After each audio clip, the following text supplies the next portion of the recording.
Originally, when I arrived in Munich a few years ago, there was a title of this museum, which was NAMU Bayern, so Naturkundemuseum Bayern. We wanted the name to reflect the idea that we were creating a new museum about life, about the living world on the one hand, and also to suggest that we were going to be a place to explore the future as well as the past, and to really to look at questions about the future, our planet, of our ecosystems.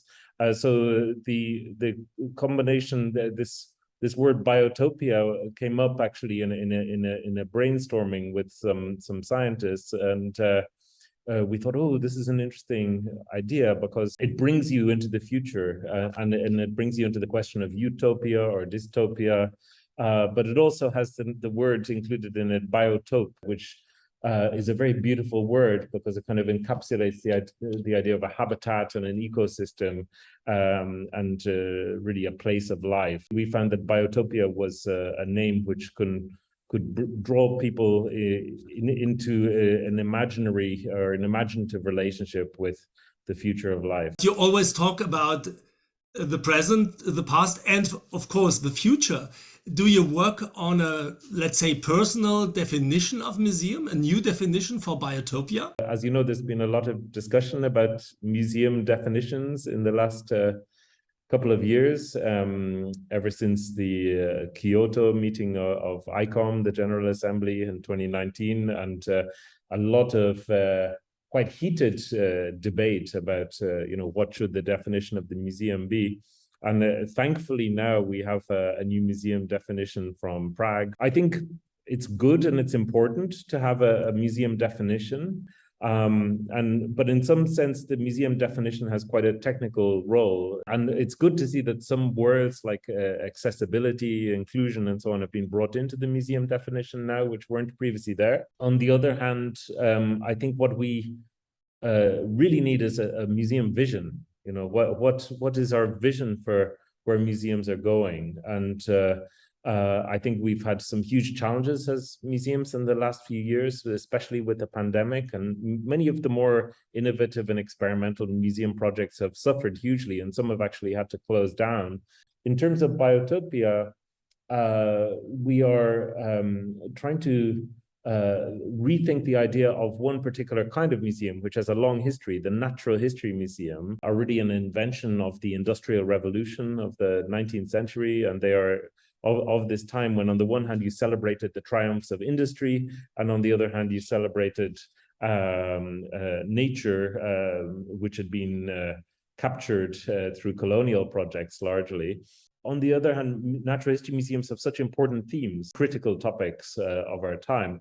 So we think that they are ripe for reinvention, and many natural history museums around the world are undergoing a process of reinvention. With Biotopia, I think we have a unique chance to do something new because we have this extraordinary configuration, this location, and we have a small museum called the Museum Mensch und Natur, the Museum of Humans and Nature, which is much loved, but is and was quite innovative when it was first created in 1990.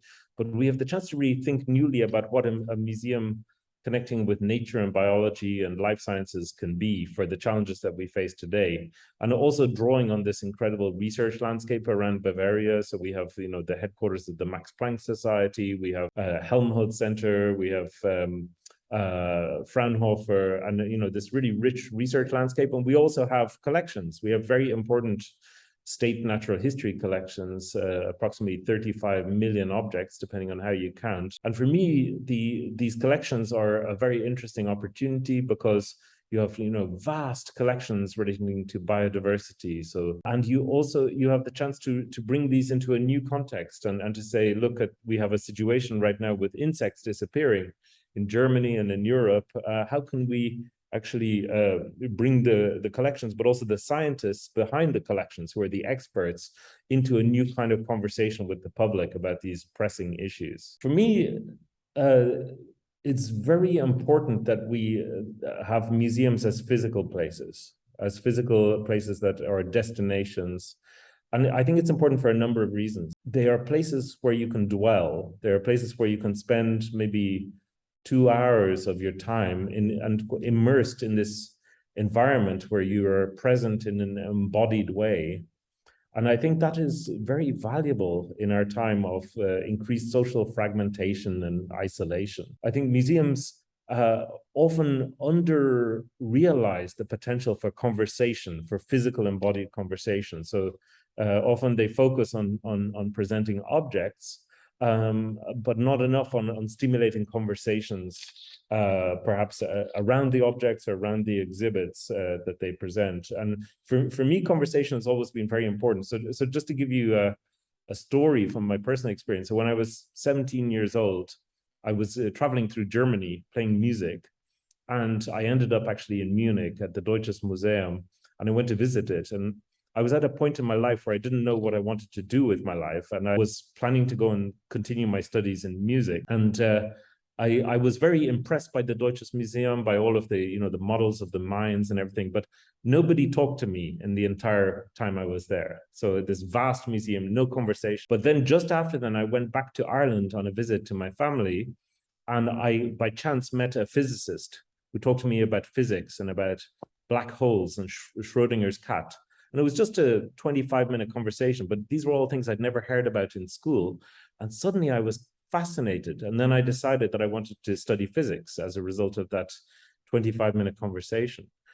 So ever since then, I've been really convinced of the power of conversation. And I think this is a power that we can realize in museums. So with my previous project was called Science Gallery, and Science Gallery had these mediators, so not explainers, but mediators who were in the gallery, and their role was to engage in conversation with the visitors, stimulated by the particular exhibitions and events that were happening in the gallery.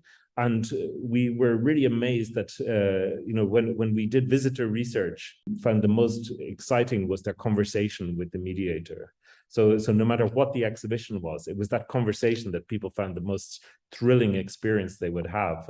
Sometimes I thought that was kind of ironic, and I could just have wallpaper up on the walls and people wouldn't, and just have the conversation. But I think it points to something quite profound, which is our need for social connection as human beings. And I think that that's very different in the digital realm to the physical realm. So, and in the physical realm, we have a chance. We have people away from their filter bubbles. We have people not in this economy of distraction, but we can actually engage people for a sustained period of time. And we can potentially connect people across traditional social boundaries. And this is a huge chance, I think, for museums to really be spaces that combat social fragmentation and isolation. And that's really, I think, one of the profound problems that we face today, and also at the root of some of our other challenges. Why can't we do things about climate change? Often because we are trapped in our filter bubbles and we're under echo chambers and aren't able to organize ourselves effectively. So I really believe that museums have the chance to be places for transformative conversations, and to create environments that stimulate those transformative conversations by bringing people and objects together.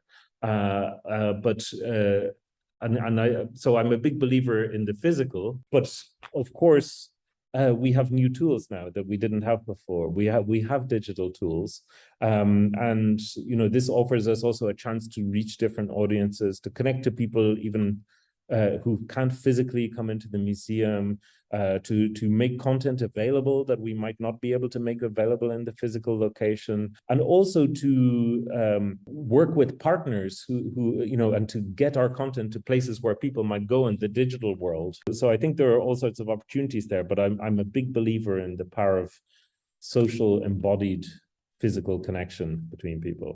Well, we're already working in a hybrid way even before the physical museum exists.